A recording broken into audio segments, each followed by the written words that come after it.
L'arrestation de Paul, les 7 jours, touchant leur fin, quand les Juifs d'Asie l'ayant aperçu dans le temple, amenant la foule, et mirent la main sur lui.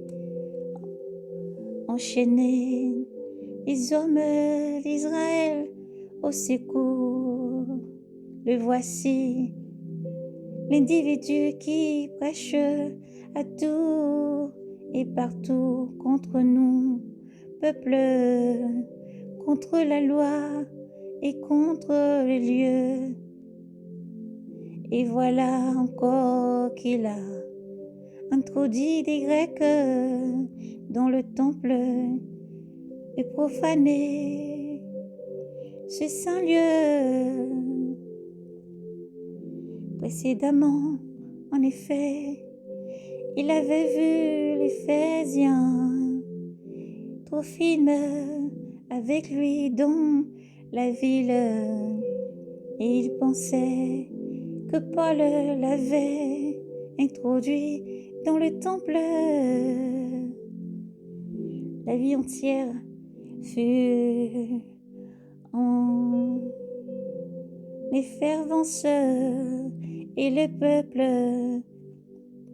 est couru de tous côtés, de toutes parts. On s'empara de Paul, on se mit à le traîner hors du temple dont les portes furent aussitôt refermées.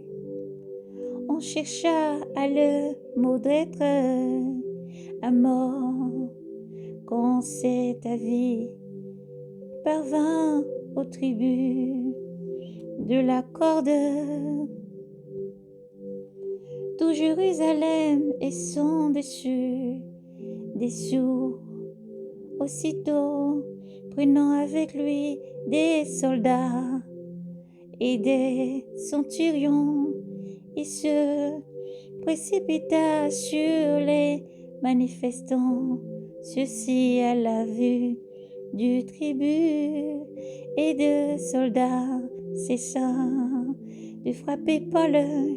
Alors les tribus s'approcha, se saisit de lui et ordonna de le leur lier des 2 chaînes. Puis leur demanda qui il était et ce qu'il avait fait. Mais dans la foule, les uns criaient ceci, les autres cela, ne pouvant-on se taja. Il se pacha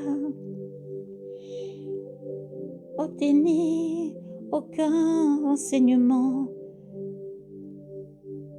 précis.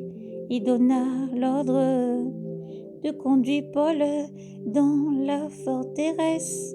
Quand il eut atteint les degrés, il dut être porté par les soldats en raison de la violence de la foule, car le peuple suivait masse au cri de la mort à mort, sur le point d'être introduit dans la prostéresse. Paul dit aux tribus, mais serait-il possible ou permis de dire un mot?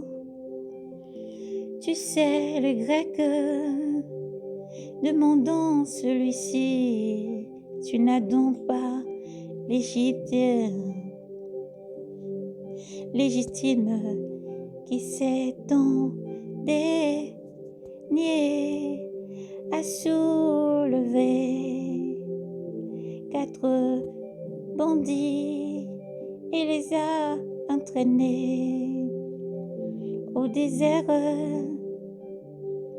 Moi, reprit Paul, je suis juif de Tarse en Cilice, citoyen d'un une ville qui n'est pas surnommée.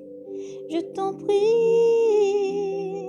permets-moi de parler au peuple. La permission accordée, la permission accordée, Paul Desbourgs, sur des décrets, il fit de la main signe au peuple. Il se fit un grand silence, alors il leur dit, Paul les adressa la parole en langage hébraïque, le langage de Paul.